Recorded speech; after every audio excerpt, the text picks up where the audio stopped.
Hello दोस्तों, कैसे हैं आप सभी लोग। उम्मीद करता हूँ कि बहुत अच्छे होंगे। अब चलिए दोस्तों, आज हम लेके आए हैं नया टॉपिक। आज हम पढ़ेंगे व्यक्तित्व विकास के सूत्र।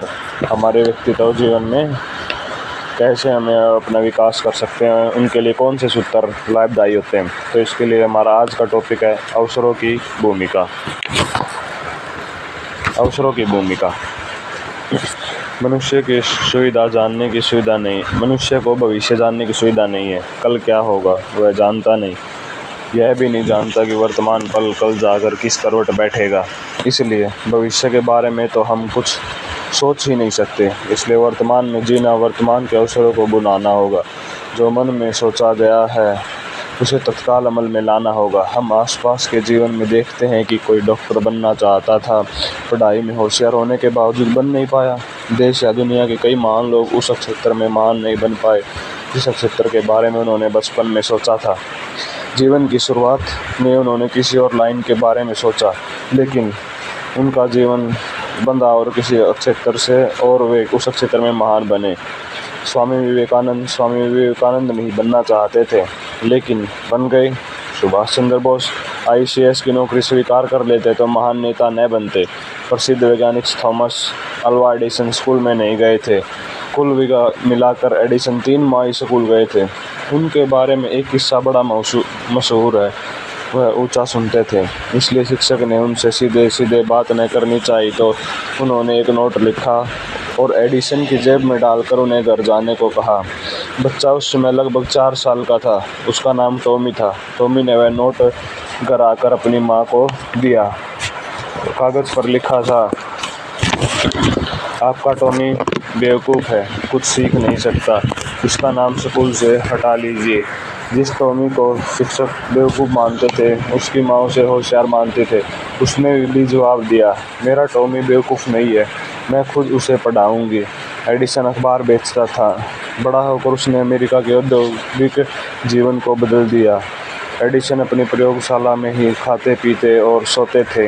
लगभग 18 घंटे वहीं रहते थे। काम को लेकर उनके विचार भी अलग थे। वह कहते थे, मैंने जीवन में कभी कोई काम नहीं किया, कुछ किया तो केवल मनोरंजन किया। वेदव्यास ने कहा है, वर्तमान काल के सुख को त्याग देना और भविष्य में मिलने वाले सुख की आशा करना, यह बुद्धिमानों की नीति नहीं है। वर्तमान को शक्ति का एक स्रोत, ऐसा स्रोत जो वर्तमान में अपनी पूरी ताकत से आपका साथ देता है। यह ऐसी स्रोत अतीत में शून्य के समान होता है, क्योंकि वह बीत चुका होता है। भविष्य में आने वाले स्रोत की मात्रा तथा शक्ति को हम जानते नहीं। कोई भी काम छोटा या बड़ा नहीं होता।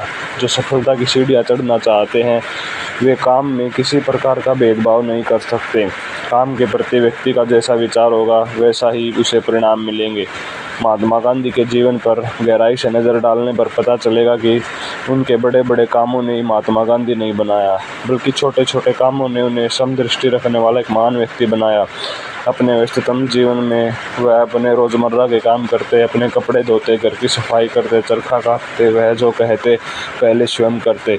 उनके लिए सत्याग्रह करना, उपवास करना, देश के लिए नीति बनाना, विदेश शासकों से लड़ना और मेहनत मजदूरी करना, अपने सभी काम खुद ही करना समान महत्व के होते थे। दुनिया के इतिहास में शायद ही कोई राजनीतिक नेता होगा जिसने शौचालय साफ किए हों और पत्नी से भी करवाए हों। उनके दो समान रूप उभर कर आते हैं, एक राजनीतिक नेता का, दूसरा महान नेता। इसका श्रेय उनके विचारों साथ साथ उनके द्वारा किए गए छोटे बड़े कामों को भी जाता है। यदि परिस्थितियाँ आपको किसी ऐसे कार्य के लिए बाध्य करती हैं जिसमें आपका मन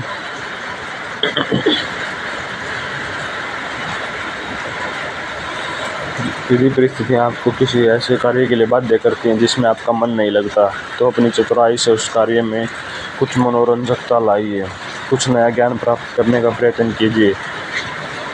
एक बूढ़े किसान ने मरते समय अपने 2 बेटों में अपनी संपत्ति बराबर बराबर बांट दी। सीख भी दी, बेटे तुम हमेशा अच्छे से अच्छा खाना खाने की कोशिश करना, जब तुम भी मेरी तरह सुखी रहोगे।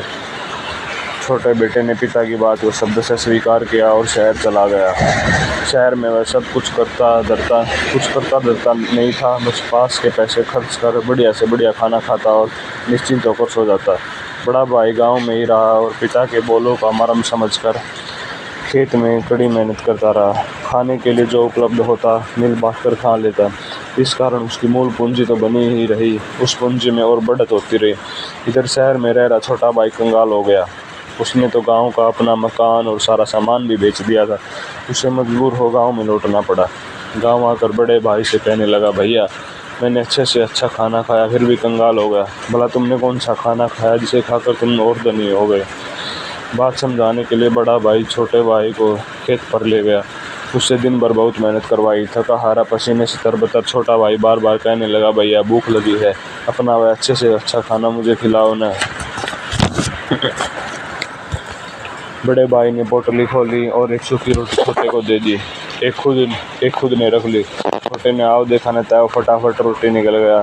थोड़ा आराम करके कहने लगा, भैया बड़ी तसल्ली मिली, लेकिन अब घर चलो और मुझे अच्छे से अच्छा खाना खिलाओ। बड़े ने आश्चर्यचकित होकर पूछा, अरे यही तो अच्छे से अच्छा खाना है। कड़ी भूख लगने पर जो खाना बड़ी तसल्ली दे वही तो अच्छे से अच्छा खाना है। मैंने मेहनत को छोटा काम नहीं माना। मैंने खेत खलिहान में हर प्रकार का परिश्रम किया, इसलिए मूल पूंजी को तो बचाए रखा, कुछ और धन इकट्ठा कर लिया। पिताजी का भी तो यही आशय था। तत्काल अमल में लाने का सिद्धांत मेहनत और लगन से जोड़ो। मनुष्य जो चाहे सोच सकता है, क्योंकि उस सोचते समय उसे शारीरिक मेहनत नहीं करनी पड़ती। हर लगे न फिट करी रंग चोखा हो जाए। लेकिन सोचे हुए पर जब अमल करने की बारी आती है तो वह तत्काल बहाने ढूंढने लगता है। बहानों की लिस्ट लंबी नहीं है, क्योंकि हर जिम्मेवारी के साथ आदमी वही बहाने बनाता है, इसलिए उसे बहाने बनाने याद रहते हैं। जैसे, ऐसी क्या जल्दी है, अभी तो सोचा है, जरा एक बार और सोच लेते हैं। किस्मत तो साथ देती नहीं, फिर आपाधापी करने से क्या फ़ायदा। करूँगा तो मैं ही, और तो कोई साथ देने से रहा। करूँ मैं और मज़ा लूटे दूसरा। ज़िंदगी में बहुत कुछ करके देख लिया, होना जाना कुछ नहीं। मन कहेगा तब करेंगे, मूड भी तो बनना चाहिए। आज शरीर में आलस्य है, करते हैं सोचते हैं, इस शनिवार रविवार को ज़रूर कर लेंगे। आदमी को इन बहानों से छुटकारा पाना है। छुटकारा पाने के लिए नीचे दिए गए उपाय मदद कर सकते हैं। अपने करने हेतु जो कुछ रचनात्मक सोचा है उसके तत्काल बाद दीगर विषयों पर और कुछ न सोचा जाए। कोई भी बहाना मन में आते ही उसे तत्काल झटक दिया जाए। सोचना खत्म होते ही सबसे पहले तेजी से उठकर खड़े हो जाएं, काम की दिशा की ओर अगला कदम बढ़ाएं। काम करने के लिए तन और मन दोनों से स्फूर्ति चाहिए। कईयों का शरीर बहाने का एक कारण बन जाता है। हमेशा कोई न कोई शारीरिक शिकायतें उभरती रहती है। शरीर में भारीपन या स्थूलता रहती है तो आदमी काम टालता रहता है। इसलिए शरीर में फुर्तीलापन बनाए रखना जरूरी है। शरीर को चुस्त दुरुस्त बनाए रखने के लिए 2 उपायों पर ध्यान देना बहुत ज़रूरी है। नंबर 1, नियमित व्यायाम। रोज़ सुबह कोई 45 मिनट तेज चलें। शरीर में चर्बी। नंबर 2, शरीर में चर्बी और जहरीले तत्व बढ़ाने वाले खान पान से बचें। ध्यान का महत्व। शरीर में चपलता और मन में एकाग्रता बढ़ाने के लिए ध्यान या मेडिटेशन बहुत मदद करता है। कोई पौधा मुरझाया हुआ है और आप उसे पानी देते हैं तो उसमें ताजगी आ जाती है। बस ध्यान की भूमिका यही है। ध्यान से शरीर और मन फूल कर कुप्पा हो जाता है। आप में शांत चित्तता और गंभीरता का पदार्पण होता है। छोटी छोटी परेशानियों को लेकर आपकी धड़कनें नहीं बढ़ेंगी।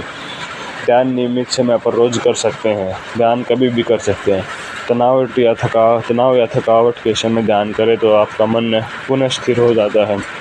ध्यान आपके चित्त को एक खास दिशा में मोड़ता है। आपको प्रणालीबद्ध ढंग से काम करने की आदत पड़ जाएगी। जितना महत्व काम का होता है उतना ही महत्व शैली का भी होता है जिसने अपनाकर आप काम करते हैं। यह शैली ही आपकी तरह तरह से मदद करती है। सही शैली कम समय में अधिक काम करवाती है। समय और ऊर्जा बचती है तो आप थकावट महसूस नहीं करते। काम में लंबा समय लगे तो चिंता बढ़ती है। आदमी चिड़चिड़ाहट का शिकार हो जाता है। शैली सुलझी हो तो आपका काम से भी आनंद मिलता रहता है। ऐसे लोग बहुत ही कठिनाई से मिलते हैं जो कार्यविधि का चतुराई में विकास करते हैं। Point number. तो दोस्तों, ये थे हमारे आज के व्यक्तित्व विकास के सूत्र, जिसका हमारा टॉपिक था अवसरों की भूमिका। तो दोस्तों, आज जो भी मैंने बातें आपको बताई है इसको अपनी ज़िंदगी में अमल लेके आना और उसके बाद देखना आपका ज़िंदगी में दिनचर्या में क्या फ़र्क पड़ता है और आपकी लाइफ कैसे चेंज हो जाती है। थैंक यू दोस्तों, अपना ख्याल रखना। तब तक मिलते हैं अगले पार्ट में। जय हिंद, जय भारत।